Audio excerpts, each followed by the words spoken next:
เขาเดินทางมาหอดเมืองปากซองทุกคนเดี๋ยวเขาจะหาหล่อเบิ่งทั้งเนาะเป็นยังต้องเดินทางมาเมืองปากซองเนาะเพราะว่าเมืองปากซองละใกล้สุดทุกคนในตัวเมืองแบบนี้สิถอยกับบ่ได้ทุกคนเลยกระเทินในถาเลยเพราะว่าเขาใส่ดำหน่อยเนาะเพราะว่าไปใส่อยู่บ้านก็ยังได้นะใส่ดำหน่อยแต่มันในถาแล้วรถเข้ามาจีตูดละถอยออกกับบ่ได้เนาะ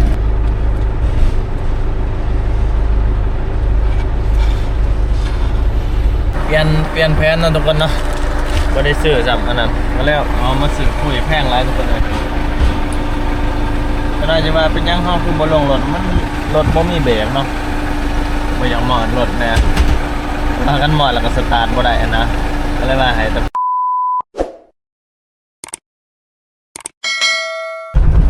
สบายดีทุกคนยินดีต้อนรับสู่ช่องจัดสีนี่ที่พาทุกคนออกไปปากซองคลิปเดียวน่าจะคลิปสุดท้ายเนาะเขาจะได้ถ่ายทุกคนเบิ่งอยู่บ้านอยู่เมืองเขาจะไปซื้อแทงน้ำทุกคนแล้วก็จะได้เอาน้ำไปอยู่สวนแล้วเนาะไปนอนไทยนอนสวนในบ้านนี้ทุกคนเลยเตรียมตัวอุปกรณ์เขาให้ครบแล้วก็ที่สำคัญมื้อนี้ถือโอกาสสิไปเบิ่งเบียร์พักเขาเนาะทุกคนเนาะเขาสั่งเบียร์พักเบียร์มะเขือเบียร์มะพริกแล้วเขาจะไปเบิ่งเนาะว่ามันได้ทีหรือบ่ถ้าใหญ่แล้วเขาก็จะเอามาเลยเนาะทุกคนเนาะถ้าว่าบ่ทันใหญ่ก็จะฟ้ามันใหญ่ก่อนเบียร์หนึ่ง600เราสั่งทุกคนเนื่องจากว่าเขาก็บ่มีพื้นที่ในการสิปลูกเนาะทางก็ยังยากแล้วมาเนี่ยฝนตกหลายมื้อเติบแล้วตอนนี้เขาออกเดินทางมาหอดทางยาวแล้วทุกคนก็แค่นี้เนาะแลนสะดวกอยู่ก็ถือว่าโอเคว่าทางมันเนาะแลนทางลูกล่างมันนึงกับประมาณอยู่30 นาทีเจ็บปวดคนเนาะไปทุกคนเจอกันที่ปากซองบ้านนี้ตอนนี้เขาเดินทางมาหอดเมืองปากซองทุกคนเดี๋ยวเขาจะหาหล่อเบิ่งทั้งเนาะเป็นยังต้องเดินทางมาเมืองปากซองเนาะเพราะว่าเมืองปากซองละใกล้สุดทุกคนในตัวเมืองแบบนี้ใกล้จากบ้านเฮาที่สุด30 กว่าลักก็คือเมืองปากซองเนาะเดี๋ยวจะมาเบิ่งเนาะราคาทั้งน้ำมันจะได้ราคาเท่าไหร่ทุกคนเลยในทั้งน้ำก็ถือว่าดีเนาะจะได้ใส่น้ำ 1,000 ลิตรเดี๋ยวหาเลาะเบิ่งว่ามันจะมีแถวหาดได้ทุกคน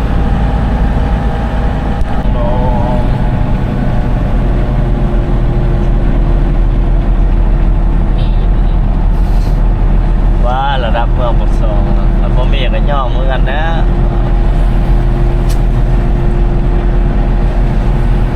อันเดะไม่ใช่สิผมมี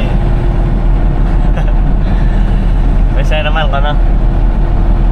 สีขาวสีดำไม่สีตอนนี้เขาเห็นแล้วนะทุกคนเนาะเดี๋ยวไปหาซื้อเขากันทุกคน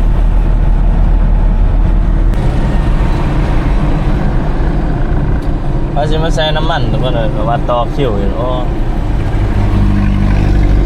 เสียเวลาแล้วเนี่ย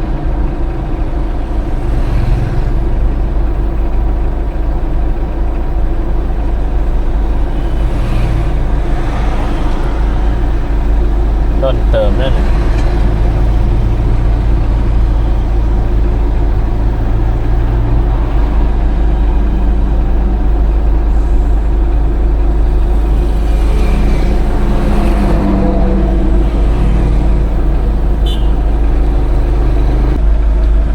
สิถอยกับบ่ได้ทุกคนเลยกระเทินในถาเลย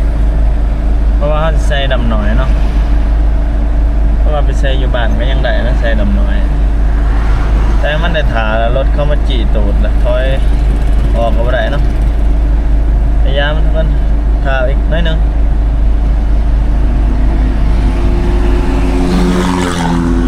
ถาแล้วก็จะได้ออกไปซื้อเขาเบิดเขากินแล้วทุกคนเลยราคาเขาก็ซ้อมนึง700,000พุ่น700,000ปลายสำหรับจักเดียวเนี่ยเขาเนี้ยเฮานี่แหละ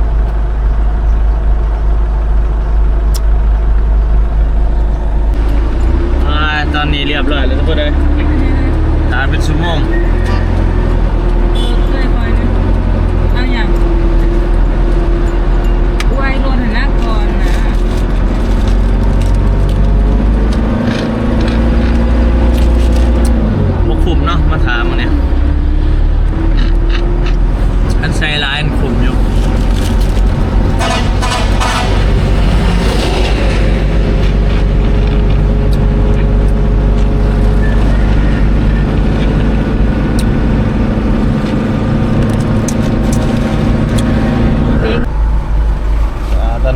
ซื้อเขานะทุกคนเนาะ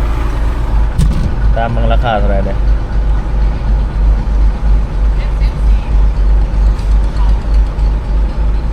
ถ้าว่าสอบ700,000ก็ยังปกติเนาะปกติมันตะกี้ก็เคยซื้อสอบ700,000เหมือนกันเนาะ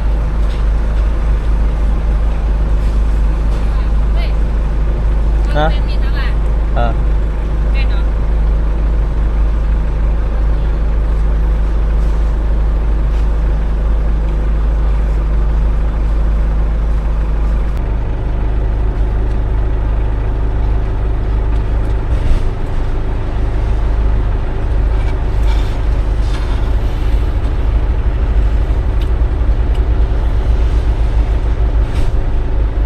สอบเท่าไหร่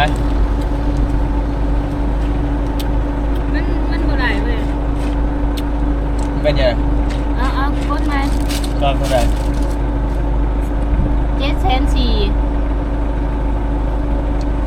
ได้บ่อ้วนหรือบ่เนี่ย ยัง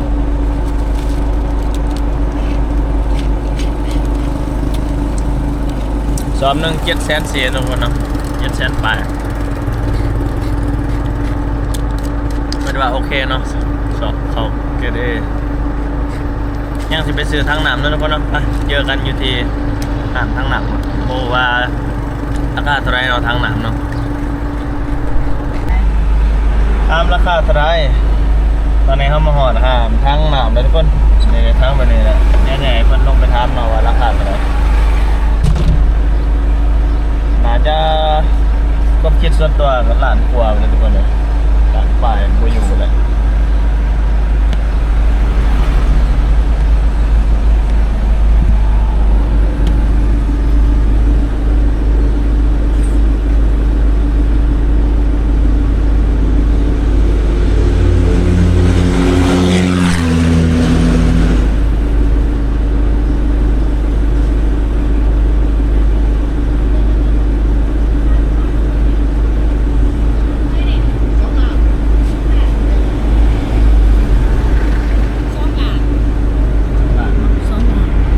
น้องล่ะอะไรวะได้สื่อปุ้ย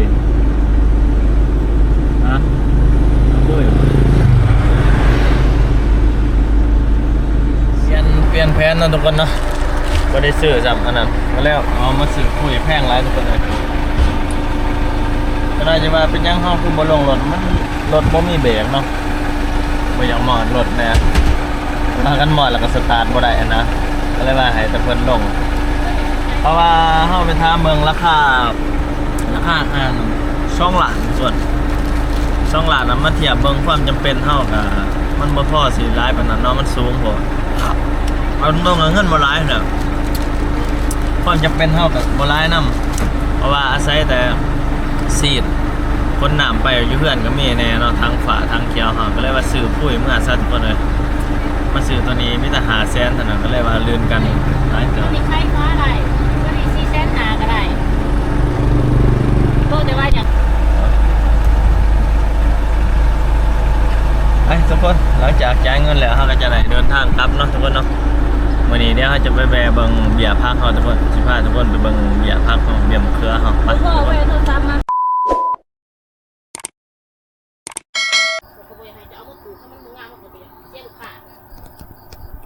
แต่เราก็ยังเดือดว่าเดี๋ยวเราไปขาดไปเดือดคนเมืองขึ้นมาหาลูกมาสั่งเมื่อยปกติบอกติดกับนี่เราจะเอาเข้ามาเดี๋ยวเราเสียเวลาจะลุกคืนจะทำแม่คนตก เพราะว่าฝนดีขึ้นนี่ก็เบิดคืน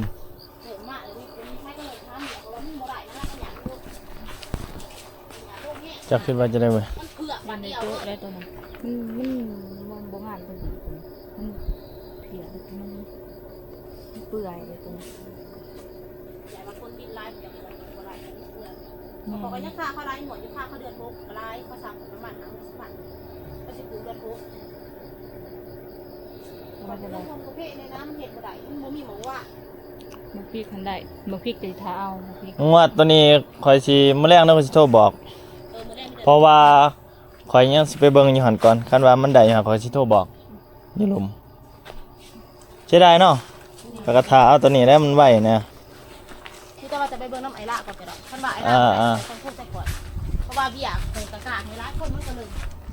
บ่อยากไล่นะมันก็มีผู้ใดผู้บ่แบบ เสียดายยังวะมาวันนั้นมันงามๆเบี้ยอยู่นี่ เป็นน้ำยอดเพราะว่าห้าบ่เป็นยัง แรงก็สิโทรบอกเด้อ มาเล่นแต่โทษใจถ้าจะได้ก็ต้องไปซื้อ เดี๋ยวผิดอะไรต้องหาดี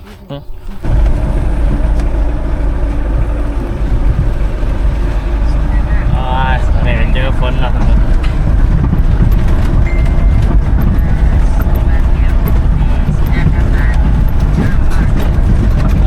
กำเพื่อนทุกคนเลยเจอปัญหาสับบ่ได้ซ้ำเบียพักเฮาทุกคนเนื่องจากว่าพยาธิลงเนาะหรือว่าใบมันกูดเฮาก็เลยบ่หันเอาก็เลยว่ากำมามือเปล่าตอนนี้กำลังเจอปัญหาเนาะบ่ว่าสิแก้ปัญหาจะได้มื้อนี้ทุกคนเลยวิธีแก้ปัญหาก็คือถ่ายอีกเนาะเดือนหนึงทุกคน รอถ่ายอีกเดือนหนึงวิธีแก้ปัญหาเบิดเท่านั้นเนาะเพราะว่ามันบ่ได้แล้วก็เสียจังได๋เนาะไปโทษเขาก็บ่ได้เพราะว่ามันบ่งามอยู่แล้วเฮาสิหาซื้อหม่องใหม่มันก็บ่ได้มีแต่ว่าทั้งหมดนี่ก็จบคลิปเป็นตัวนี้เนาะทุกคนมื้อนี้พาทุกคนออกไปชมบรรยากาศเขตนอกหรือว่าหาซื้อนั่นซื้อนี่ว่าราคาเท่าไหร่ก็ได้บอกทุกคนแจ้งทั่วทั้งหมดเนาะมื้อนี้เฮาสิแจกเกมเครื่องไปหานอนสวนนอนไห้แล้วบัดนี้ทุกคนไปจบคลิป